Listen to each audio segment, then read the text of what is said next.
et j'aimerais commencer notre temps, avant d'ouvrir la Bible ensemble, par quelques questions. Avez-vous déjà eu le sentiment d'être infructueux dans votre vie, de ne pas porter de fruits, comme s'il vous manquait quelque chose pour aller de l'avant, trouver du sens à votre vie ou avoir un réel impact sur votre entourage? Est-ce que peut-être vous êtes dans une quête active d'une solution à ce problème, dans la recherche d'une spiritualité qui vous conviendrait et qui vous a conduit ici pour voir si la spiritualité chrétienne réformée évangélique pourrait vous convenir? Ou est-ce que vous êtes dans la recherche d'un groupe qui vous accepterait ou dans la consultation de thérapeutes en tout genre pour chercher une solution à ce problème? Est-ce que vous êtes peut-être chrétien et vous avez l'impression de stagner dans votre vie? Peut-être vous êtes âgé, vous vous sentez plus utile pour porter du fruit pour Dieu. Ou peut-être vous êtes encore motivé et engagé, mais vous avez l'impression de n'avoir aucune influence spirituelle autour de vous. Les gens à qui vous partagez l'évangile ne sont pas intéressés. Le local pour lequel vous priez et jeûnez ne se présente pas.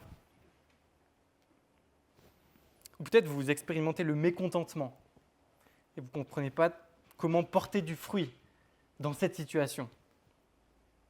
Quand je parle de mécontentement, je ne parle pas de la buée sur les lunettes quand on ouvre le lave-vaisselle, du jaune qui craque quand on veut faire des œufs au plat ou des voitures sans permis sur les départementales. Je pense plutôt au mécontentement produit par un travail ennuyeux ou mal payé, par exemple.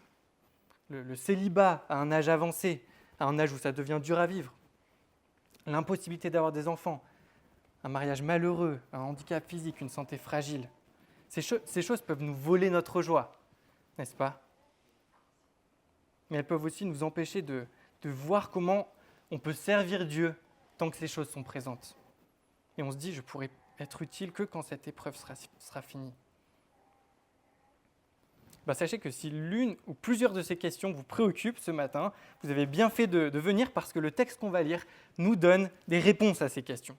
Et le texte de la Bible qu'on va lire et méditer ensemble ce matin se trouve dans l'évangile de Jean, au chapitre 15, et on va lire les 16 premiers versets. Jean 15, on va lire les versets 1 à 16. Et pour ceux qui ont pris une Bible blanche sur la table qui se trouve juste derrière la porte, là-bas, c'est à la page 700 des Bibles blanches. Donc n'hésitez pas à en prendre une, à ouvrir une Bible avec moi et à la garder ouverte pendant tout le temps de la lecture et de la prédication pour suivre avec moi le fil de la pensée de ce texte. Je lis Jean 15 à partir du verset 1. « Moi, dit Jésus, je suis le vrai cep, et mon Père est le vigneron. Tout sarment qui est en moi et qui ne porte pas de fruit, il le retranche, et tout sarment qui porte du fruit, il l'émonde afin qu'il porte encore plus de fruits. Déjà vous êtes émondés à cause de la parole que je vous ai annoncée. Demeurez en moi, comme moi en vous. De même que le sarment ne peut de lui-même porter du fruit s'il ne demeure sur le cep, de même vous non plus, si vous ne demeurez en moi. Moi je suis le cep, vous les sarments. Celui qui demeure en moi comme moi en lui porte beaucoup de fruits, car sans moi vous ne pouvez rien faire. Si quelqu'un ne demeure pas en moi, il est jeté dehors, comme le sarment, et il sèche. Puis l'on ramasse les sarments, on les jette au feu, et ils brûlent. Si vous demeurez en moi et que mes paroles demeurent en vous, demandez tout ce que vous voudrez, et cela vous sera accordé. Mon Père est glorifié en ceci, que vous portiez beaucoup de fruits, et vous serez mes disciples. Comme le Père m'a aimé, moi aussi je vous ai aimé. Demeurez dans mon amour. Si vous gardez mes commandements, si vous gardez mes commandements, vous demeurez dans mon amour. Comme j'ai gardé les commandements de mon Père et que je demeure dans son amour, je vous ai parlé ainsi, afin que ma joie soit en vous et que votre joie soit complète. Voici mon commandement. Aimez-vous les uns les autres, comme je vous ai aimé. Il n'y a pour personne de plus grand amour que de donner sa vie pour ses amis. Vous êtes mes amis si vous faites ce que je vous commande. Je ne vous appelle plus serviteur, parce que le serviteur ne sait pas ce que fait son maître. Je vous ai appelé ami, parce que tout ce que j'ai appris de mon Père, je vous l'ai fait connaître. Ce n'est pas vous qui m'avez choisi, mais moi, je vous ai choisi et je vous ai établi afin que vous alliez, que vous portiez du fruit et que votre fruit demeure, pour que tout ce que vous demanderez au Père en mon nom, il vous le donne. » Jusqu'ici, la lecture de la parole de notre Seigneur. Alors ce texte est d'une grande richesse Et vous avez entendu plusieurs prédications ces dernières années sur ce passage parce que les prédicateurs qui sont passés par l'atelier de prédication d'Alex se sont exercés à partir de ce passage. Vous avez peut-être remarqué que ces 16 versets tournent tous plus ou moins autour de la même idée, avec ces deux mots constamment répétés, demeurer et fruit. Et on remarque que les 8 premiers versets développent une métaphore, celle de la vigne, donc le cep et les sarments, et que les versets 9 à 16 sont comme un commentaire de cette métaphore de la vigne, qui permettent d'en comprendre la richesse, la profondeur et les nuances. Mais l'idée principale que développe ce passage, on peut la retrouver dans les versets 4 et 5. « Demeurez en moi comme moi en vous, de même que le sarment ne peut lui-même porter du fruit s'il ne demeure sur le cep, de même vous non plus si vous ne demeurez en moi. Moi je suis le cep, vous les sarments. Celui qui demeure en moi comme moi en lui porte beaucoup de fruits, car sans moi vous ne pouvez rien faire. » Jésus nous dit que si on ne demeure pas en lui, on ne peut pas porter de fruits. Et donc il nous invite à demeurer en lui pour porter beaucoup de fruits, avec cette déclaration forte à la fin du verset 5, « Sans moi, vous ne pouvez rien faire. Sans moi, vous ne pouvez rien faire. » Alors on va simplement creuser cette idée en se posant 3 questions. Qu'est-ce que ça veut dire demeurer en Christ ? Vu que sans lui, on ne peut rien faire. Que faire pour demeurer en Christ ? Et quels fruits on porte quand on demeure en Christ ? Et je vous invite à commencer avec la première question. Qu'est-ce que ça veut dire demeurer en Christ ? Pour comprendre ce que ça veut dire, Jésus utilise une illustration. Il dit que demeurer en lui, c'est comme être un sarment accroché au cep. Autrement dit, c'est comme être une branche accrochée à un tronc. Et Jésus dit que certaines des branches portent du fruit et d'autres non. Alors, je n'ai jamais travaillé dans une vigne, mais j'ai été jardinier pendant 3 ans et l'une de mes activités principales était l'identification et la taille de toutes ces pousses de rosiers, de mûriers, de framboisiers qui ne donneraient pas de fruits. Et donc, je comprends bien l'idée. Quand une branche porte du fruit, on la garde. Quand elle n'en porte pas, on l'enlève pour la jeter. Ça, c'est l'illustration que nous donne Jésus. Et pour savoir si une branche va porter du fruit, en général, on regarde à quel endroit elle est accrochée. Et donc Jésus dit que c'est en étant dans une relation étroite avec lui, connecté à lui, accroché à lui, qu'on peut porter du fruit. Mais ce que fait Jésus ici, en prenant cette illustration, n'est pas du tout anodin. Et on ne s'en rend pas forcément compte à première lecture. Il n'a pas choisi cette illustration simplement parce que tout le monde à l'époque voyait très bien à quoi ressemblait une vigne et le travail du vigneron. Jean, l'auteur de cet évangile, il prend le temps de nous rapporter en détail cette illustration parce qu'il poursuit toujours le même objectif depuis le début de son évangile. Il veut affermir la foi de sa communauté dans sa compréhension du Christ comme l'accomplissement du judaïsme. Et il veut approfondir les conséquences de ce message. Il veut nous montrer quelle est l'évolution du statut des Juifs et des chrétiens. Et il veut montrer quelle est l'évolution du statut des chrétiens concernant la mission envers les non-juifs. Le but de Jean, c'est de préparer les croyants pour le témoignage. Et c'est aussi, son but en écrivant cet évangile, c'est aussi d'écrire une sorte d'ouvrage d'évangélisation pour des gens qui avaient une bonne connaissance de la première partie de la Bible, de l'Ancien Testament. Du coup, en général, quand on lit Jean, ça vaut le coup d'aller regarder dans l'Ancien Testament, voir s'il fait des références ou pas à cette première partie de la Bible, pour voir en quoi Christ pourrait être l'accomplissement de réalités présentes dans l'Ancien Testament. Et en allant faire un tour dans l'Ancien Testament, on se rend compte que la vigne est très souvent utilisée comme symbole de quoi ? D'Israël, du peuple de Dieu. Mais ce qui est le plus frappant, c'est qu'à chaque fois qu'Israël est décrit comme la vigne de Dieu, c'est pour souligner que ce peuple ne porte pas de bons fruits. Et c'est pour souligner le fait que Dieu va juger ce peuple qui ne porte pas le fruit qu'il devrait porter. Et voilà que Jésus fait la chose qu'on le voit faire depuis le début de l'évangile de Jean, après avoir montré qu'il est lui le vrai tabernacle, le vrai temple, la vraie lumière, le vrai Moïse, la vraie manne, le vrai bon berger, le vrai Béthel.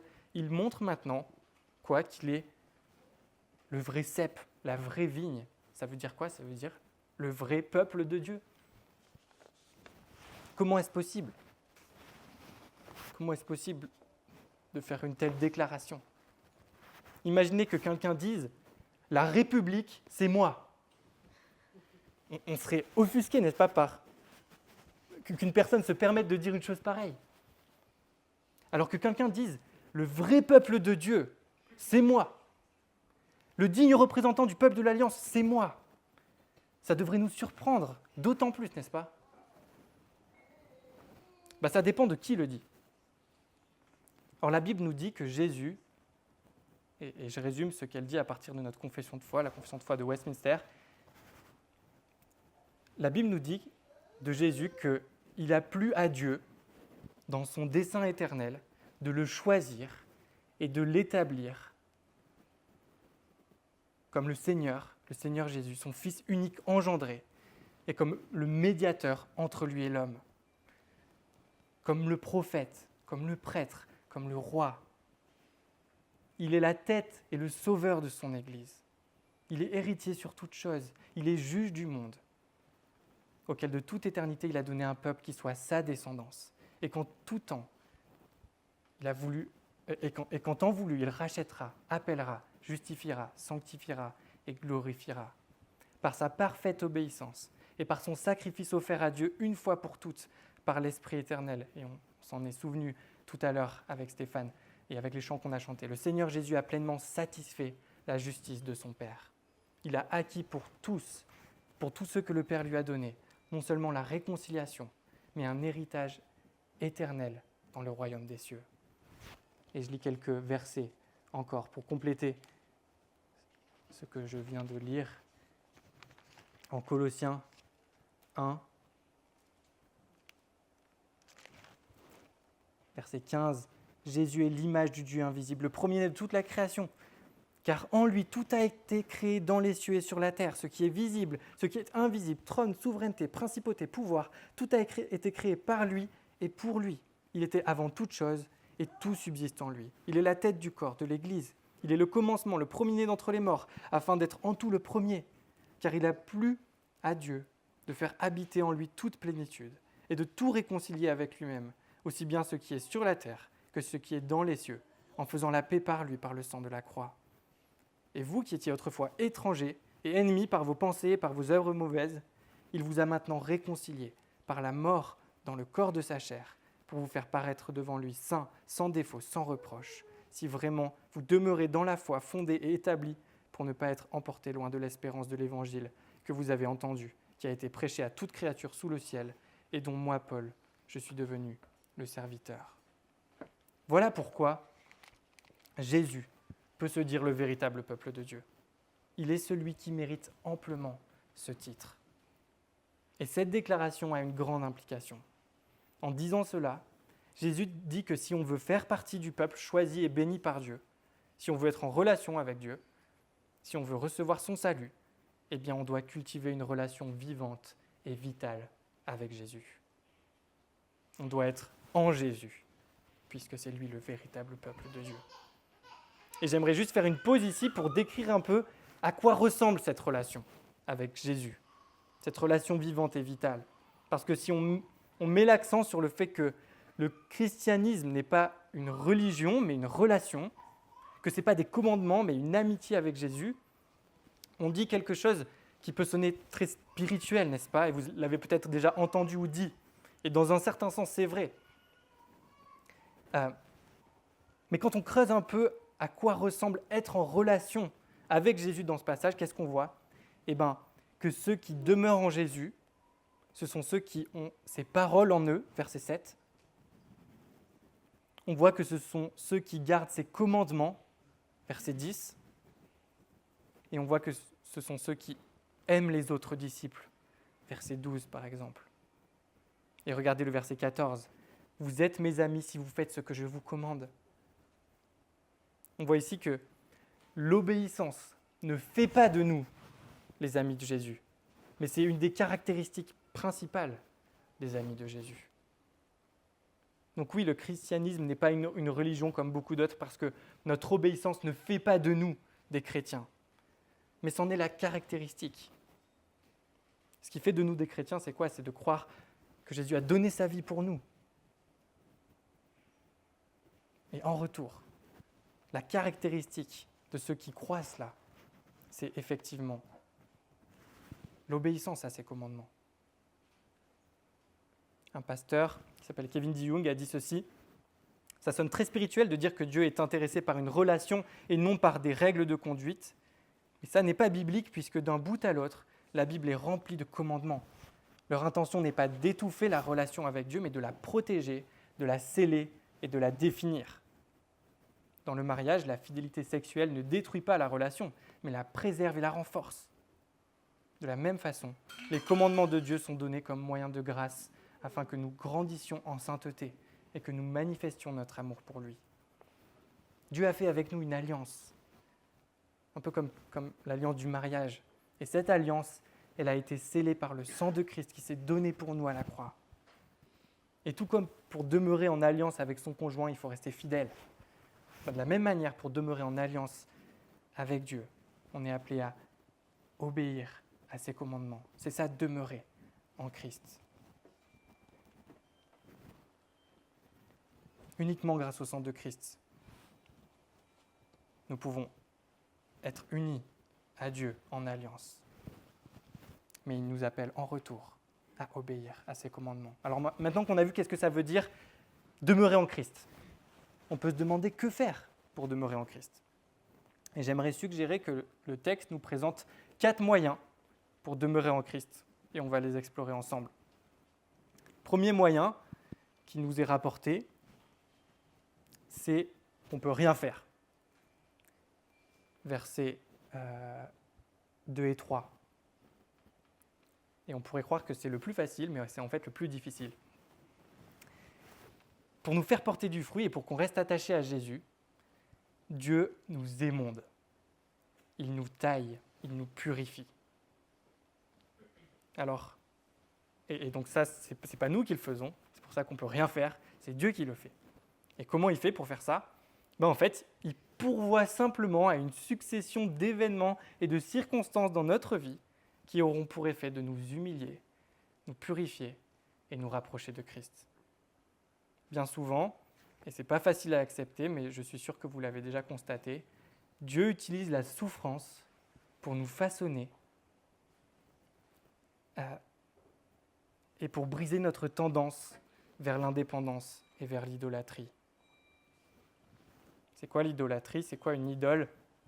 C'est tout ce qui est plus important que Dieu dans notre vie. C'est tout ce qui captive notre cœur et notre imagination. C'est tout ce qui devient tellement central et essentiel à notre cœur que le perdre nous enlève notre désir de vivre.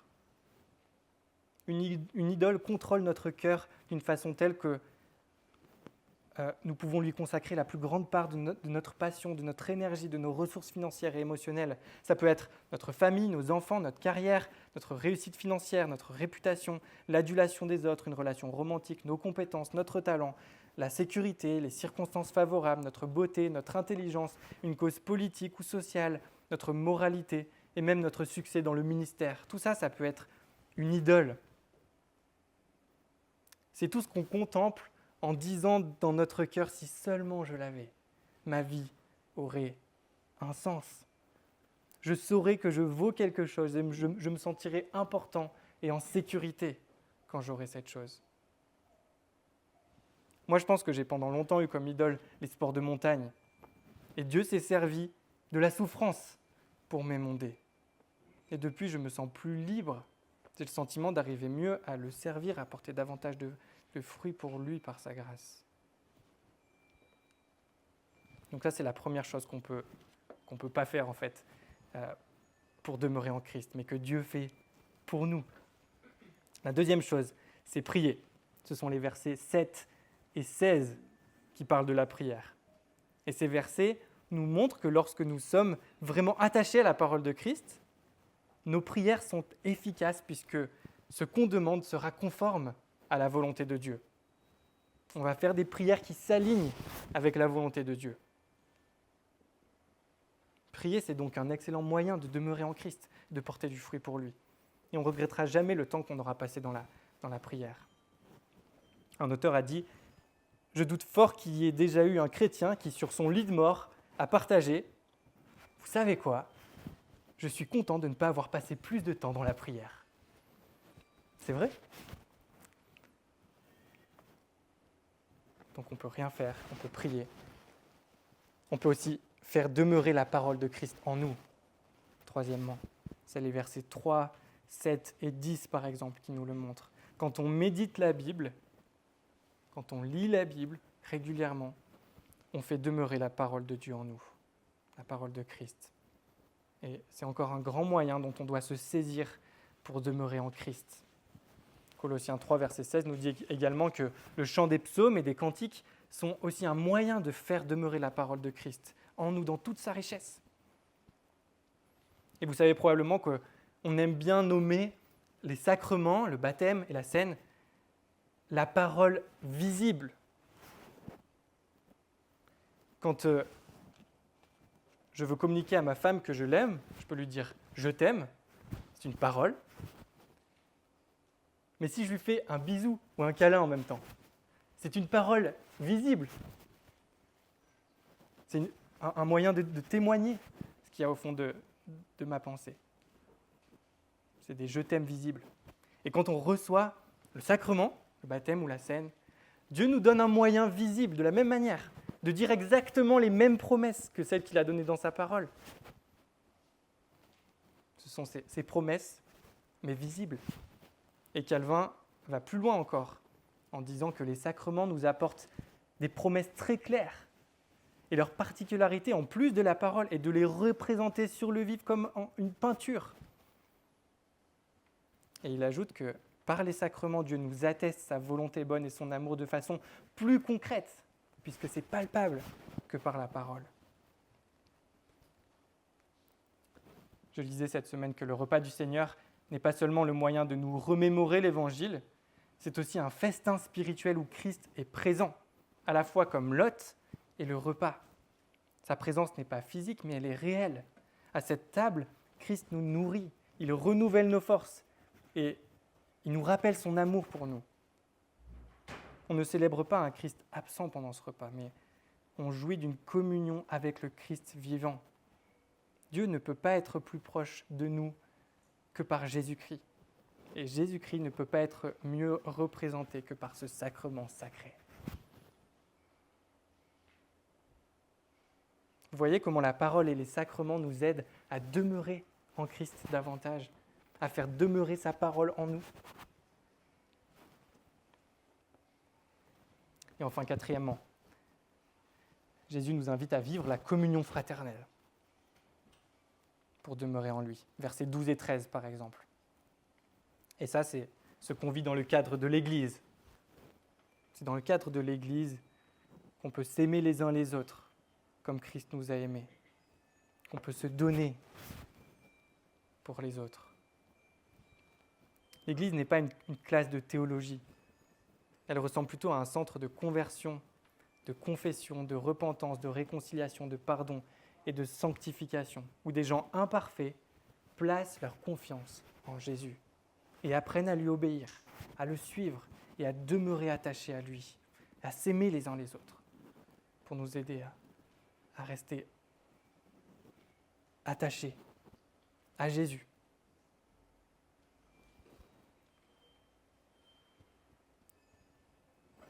L'Église est aussi un lieu que Dieu nous donne pour notre sécurité, pour nous aider à rester attachés à Christ.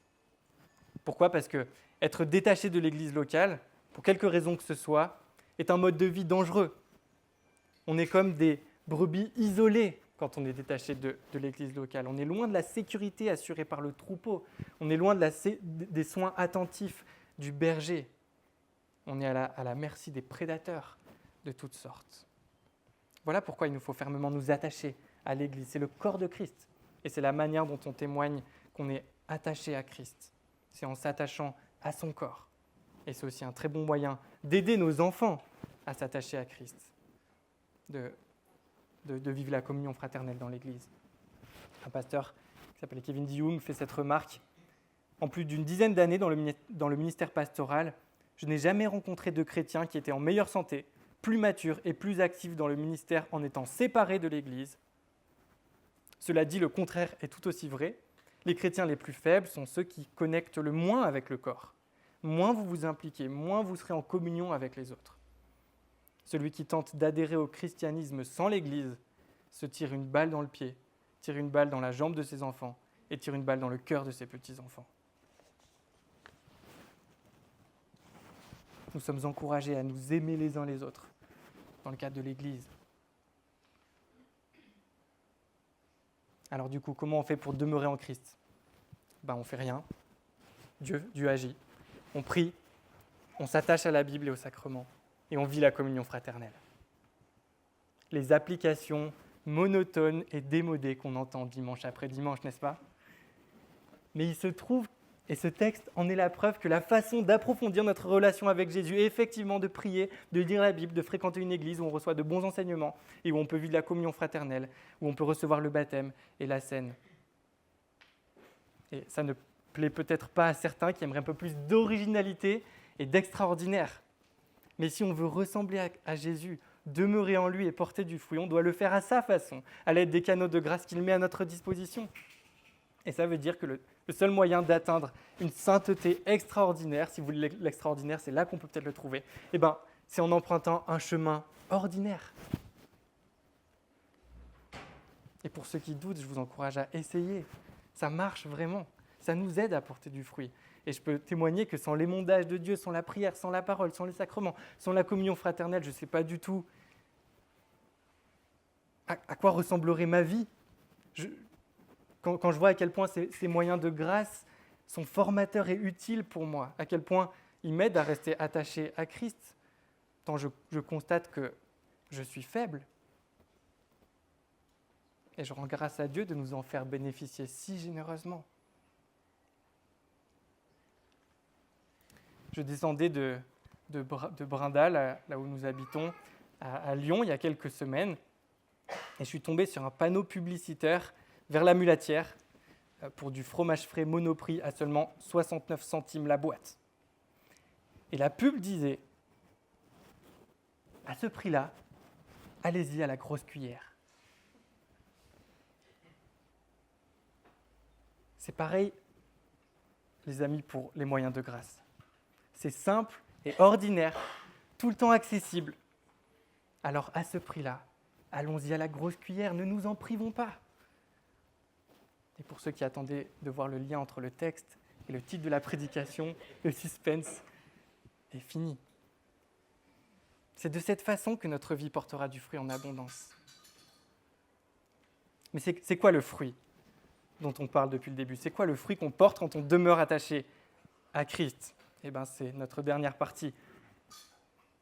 C'est quoi ce fruit ? Le texte nous en montre 4. Jésus dit que le fruit représente tout ce qui est le produit de la prière en son nom. Regardez le verset 10. Si vous gardez mes commandements, vous demeurerez dans mon amour comme j'ai gardé les commandements de mon Père et que je demeure dans son amour. Le fruit de l'union avec Christ, quand on demeure en Christ, on se met à obéir à ses commandements. Verset 11. Je vous ai parlé ainsi afin que ma joie soit en vous et que votre joie soit complète. Un des fruits de notre union avec Christ, c'est l'expérience de la joie de Jésus-Christ.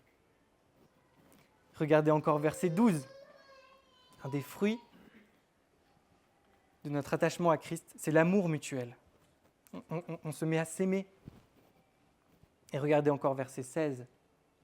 Ce n'est pas vous qui m'avez choisi, mais moi je vous ai choisi et je vous ai établi afin que vous alliez, que vous portiez du fruit et que votre fruit demeure. Le témoignage au monde est un fruit, et c'est l'un des fruits principaux. Vous alliez et que vous portez du fruit. Et je vais juste finir ce matin en donnant quelques exemples de la façon dont on peut porter du fruit dans notre témoignage au monde, vu que c'est le fruit principal que met en avant ce passage. Et j'aimerais juste montrer comment on peut se servir des moyens de grâce ordinaires que Dieu met à notre disposition pour vivre ce témoignage. Et je lis simplement quelques extraits tirés d'une lecture que j'ai faite à ce sujet. Guillaume demande à Jérémie, un collègue de travail, comment son week-end s'est passé. Jérémie raconte qu'il a participé à un groupe d'hommes autour du thème du pardon et qu'il a été question des moyens de pardonner à ceux qui nous ont fait du mal au fil des années. Alors que Guillaume tique et réplique intéressant, Jérémie se jette timidement à l'eau et indique que la chose la plus utile pour lui, c'est l'idée que même s'il n'a pas été juste envers Dieu, Dieu lui offre le pardon en vertu de l'œuvre de Jésus. Un autre exemple. Daniel et Julie aident leurs 2 fils âgés de 5 et 7 ans à mémoriser l'Écriture en leur donnant un petit cours de catéchisme. Ils répondent aux questions de leurs fils et les aident à comprendre le sens des textes qu'ils étudient. Voilà encore un moyen de se servir de la Bible pour aller en mission dans sa propre famille. Sarah apprend à connaître Claire, une jeune fille de l'Église. Claire lui confie qu'elle connaît des problèmes dans son couple et que son mari n'est pas prêt à voir un psychologue. Sarah et son mari Jean-François invitent Claire et Samuel à manger chez eux. Samuel s'entend bien avec Jean-François. Par la suite, Claire convainc Samuel de rencontrer Jean-François et Sarah pour parler de leurs problèmes de couple. Ils se réunissent une fois par mois pendant 4 mois pour étudier Éphésiens 5 et d'autres textes bibliques sur le mariage. Karine et 2 autres amies chrétiennes sont mères de jeunes enfants. Elles décident de commencer un groupe de mamans pendant la journée et d'inviter des amies non chrétiennes.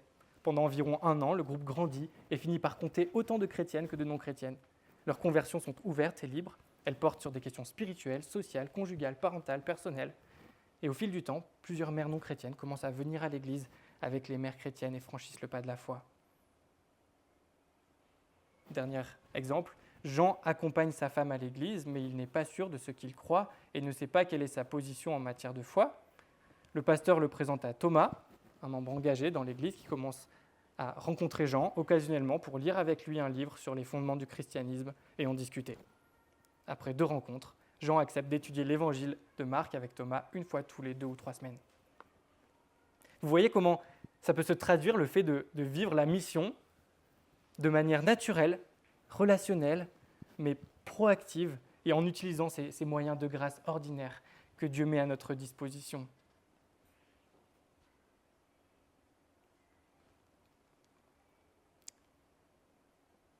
Je ne vous ai pas choisi, mais ce n'est pas vous qui m'avez choisi, mais moi je vous ai choisi et je vous ai établi afin que vous alliez, que vous portiez du fruit et que votre fruit demeure, pour que tout ce que vous demanderez au Père en mon nom, il vous le donne. Alors en conclusion, on a vu ce que ça veut dire demeurer en Christ. On a vu comment on peut demeurer en Christ et quel genre de fruits on peut porter si on demeure en Christ. Et je vous invite à aller écouter sur le site de l'Église les prédications de Colin, de Joshua Sims, de Dimitri, de Jonah, pour continuer à explorer la richesse de ce texte. Mais j'aimerais juste terminer en disant une chose. Ultimement, quand on demeure attaché à Christ, eh bien, il se produit 2 choses. Verset 8, Dieu est glorifié. Dieu est glorifié. Et verset 11, notre joie est complète. N'est-ce pas notre but principal dans notre vie ? Glorifier Dieu et trouver pleinement sa part et sa joie en lui à jamais. N'est-ce pas merveilleux que Dieu n'a pas créé un univers au sein duquel il faudrait choisir entre notre joie et sa gloire ?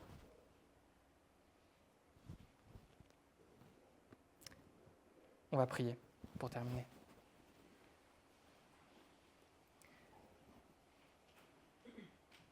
Merci Seigneur pour ce texte d'une immense richesse. On n'a pas pu en explorer beaucoup, mais nous sommes reconnaissants Seigneur pour tout ce que nous avons pu voir ce matin. Merci parce que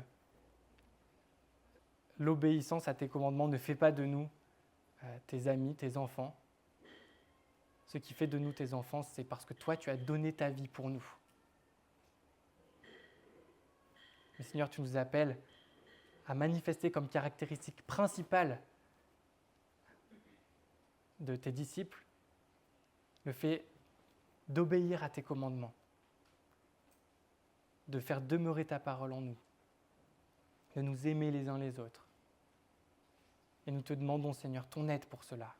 Aide-nous à nous saisir des moyens ordinaires que tu mets à notre disposition pour vivre cela. Et à y aller sans modération, pour notre plus grand bien et pour que nous puissions porter plus de fruits, pour notre joie et surtout pour ta gloire.